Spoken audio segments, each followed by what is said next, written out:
클릭해 주셔서 감사합니다. 우리 옛 이야기 재미있게 들으시고 구독, 좋아요, 알림 설정 꼭 해주시기 바랍니다.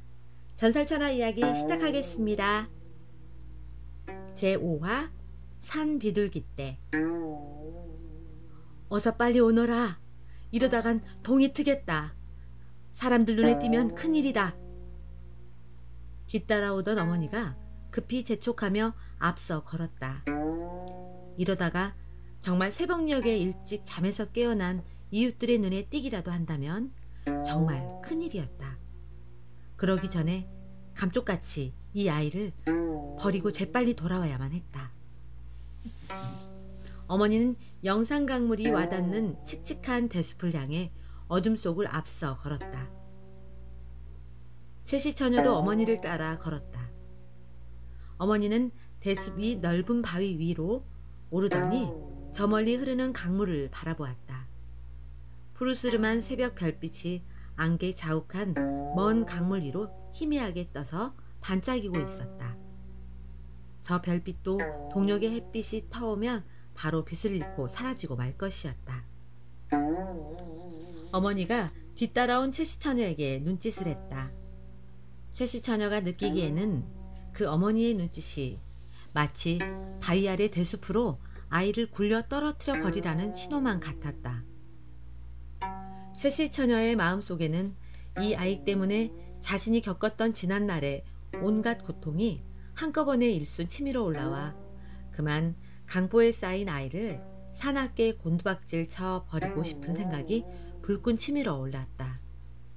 정말 그렇게 생각하고 보니 아이가 무슨 징그러운 괴물만 같아 보였다. 그래, 아비 없는 너의 운명이라면 이 어미를 위해서라도 우리 가문의 명예를 위해서라도 조용히 가야지. 채시처녀는 심란하게 쿵쾅거리는 가슴을 질끈 올가묶었다. 어머니가 넋이 나간 눈빛으로 우두커니 서서 아이를 바라보고 있는 채시처녀를 말없이 지켜보고 서 있었다. 아마도 이 순간 어머니 또한 자신의 딸을 저지경으로 만들어버린 아이에 대한 원망과 분노가 가슴속에서 불 끓는 듯 일어나는지도 몰랐다. 어머니가 다시 눈짓으로 다급하게 재촉했다. 어서 빨리 가자. 동이 터온다. 채시처녀는 순간 사정없이 아이를 대숲으로 내팽개쳐 버리려 했다. 그러나 차마 그럴 수는 없었다.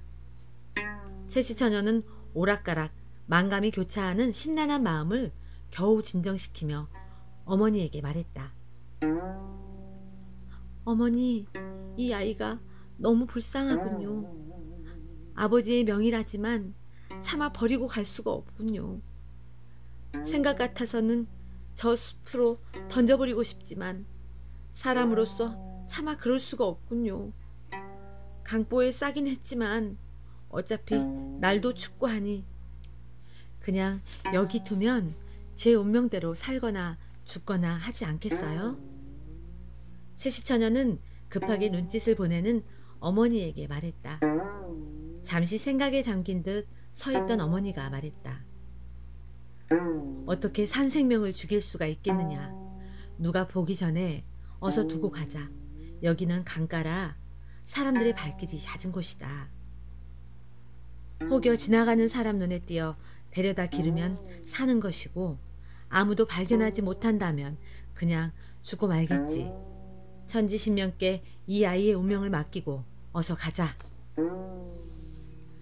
어머니의 말을 들은 채시처녀는 마음속으로 굳은 결심을 하고 강보에 쌓인 아이를 대숲 가운데 바위 위에 올려두고 남이 볼세라 서둘러 일어섰다.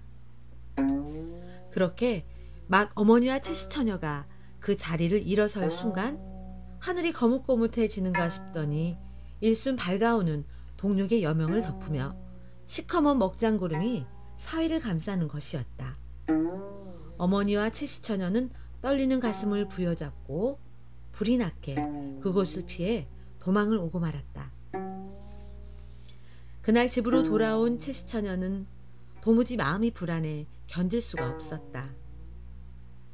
자신이 배 아파 낳은 피덩이 같은 갓난아이를 내팽개치고 왔으니 세상에 이보다 더 큰 죄업은 없을 듯 싶었다. 도저히 사람으로서는 해서는 안 될 짓을 했다는 생각이 머릿속을 떠나지 않았다. 비록 까닭없이 잉태한 아이이고 그 아이로 인해 받은 가슴의 고통이 이루 헤아릴 수 없이 많다지만 생명에 대한 본연의 마음은 그것이 아니었던 것이다.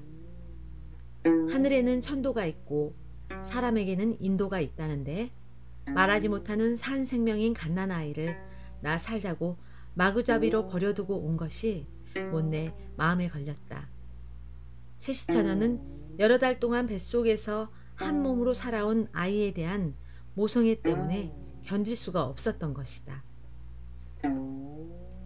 사흘 후 최시처녀는 도무지 치밀어 오르는 죄책감과 아이에 대한 생각을 떨쳐버리지 못하고 어둑어둑 동이 터올 무렵 사람들의 눈을 피해 그곳으로 가보았다. 사람들 눈에 띄지 않았다면 벌써 얼어 죽었을 것만 같은 아이의 시신이 남아 산짐승들의 밥이 되지 않도록 거두어 속죄하는 마음으로 양지 바른 곳에 묻어줄 요량이었다. 그런데 떨리는 가슴을 부여잡고 그곳에 도착한 최시처녀는 눈앞에 벌어진 광경을 보고 깜짝 놀라 하마터면 자신도 모르게 아악 하고 크게 비명을 지를 뻔했다. 참으로 기이하고도 감동적인 일이 벌어지고 있었던 것이다.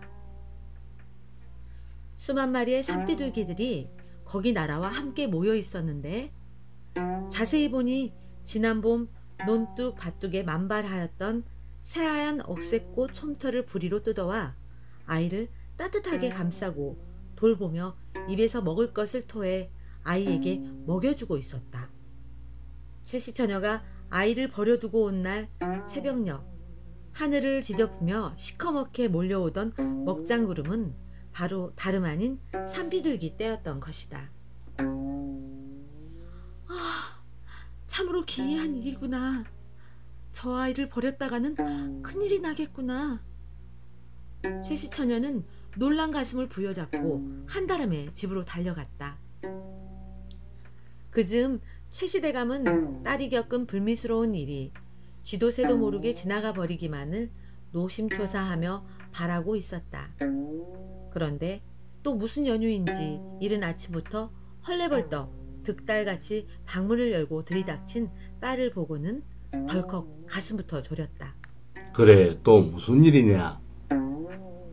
아버지, 참으로 기이한 일이 일어났사옵니다. 방 안에 아버지와 마주하고 앉은 최시처녀는 가쁜 숨을 몰아쉬며 그 아이를 바위 위에 두고 온 사실과 함께 그 아이가 죽었으면 장사라도 양지 바른 곳에 지내주려고 오늘 새벽 혼자 몰래 갔다가 산비둘기들이 보호하고 있는 것을 보았다고 숨김없이 말했다. 가만히 듣고 있던 최대감도 그 일이 사실이라면 그 아이를 그냥 버려두어서는 안 되겠다고 생각했는지 조용히 입을 열었다. 그래? 정말 산비둘기들이 날아와 내 말처럼 버린 아이를 보살피고 있다면 참으로 기이한 일이로구나. 무언가 그 아이에게 신령스러운 조화가 있는가 보구나. 어찌하면 좋겠느냐. 잠시 생각에 잠긴 최씨 처녀가 무겁게 입을 열었다. 아버지께서 허락만 해주신다면 이 아이를 데려다가 제가 기르겠습니다. 최대감은 딸의 말에 짐짓 놀란 눈빛으로 바라보며 다그쳐 물었다. 뭐라? 데려와서 기르겠다고?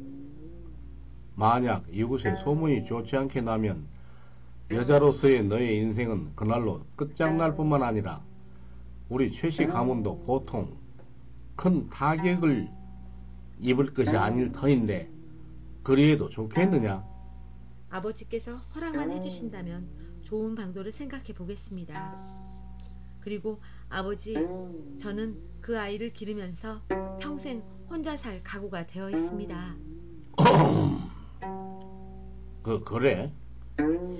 정 너의 뜻이 그렇다면 그리 하거라. 그리고 결단코 우리 가문에 누를 끼쳐서는 아니 된다.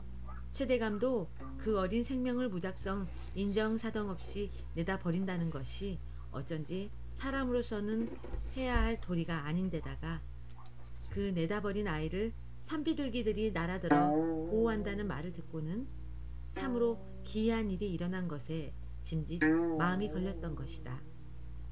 그런데 마침 딸의 단호한 결심에 말을 듣고는 그만 마음이 흔들렸던 것이다. 감사합니다, 아버지. 최씨처녀는 깊이 고개를 숙여 절을 하고는 조용히 아버지 앞을 물러나갔다. 최씨처녀는 그 즉시 어머니와 상의한 뒤 다른 사람이 그 아이를 낳아 몰래 버린 것을 어머니가 발견한 것처럼 꾸며서 그 아이를 데려와 업동이라며 기르게 되었던 것이다. 이러한 연유로 전라도 일대에서는 도선국사에게 어머니의 성씨인 최씨처녀의 성을 붙여 최도선이라 부르기도 하고, 최도선이 태어난 월출산 아래 영암, 그곳 지명을 산비둘기 떼가 몰려 보호한 까닭으로 비둘기 구자에 수풀림자를 써서 구림이라 부르게 되었던 것이다. 또한 갓난아이 도선국사를 갖다 버린 그 바위를 지금도 국사암이라 부르고 있다. 그렇다면 과연 옥룡자란 이름에는 또 무슨 사연이 깃들어 있는 것일까? 전설천하 이야기 재밌게 들으셨나요? 다음 이야기 계속해서 들려드릴게요. 구독, 좋아요, 알림 설정 꼭 해주시고 행복 가득한 날 되세요. 감사합니다.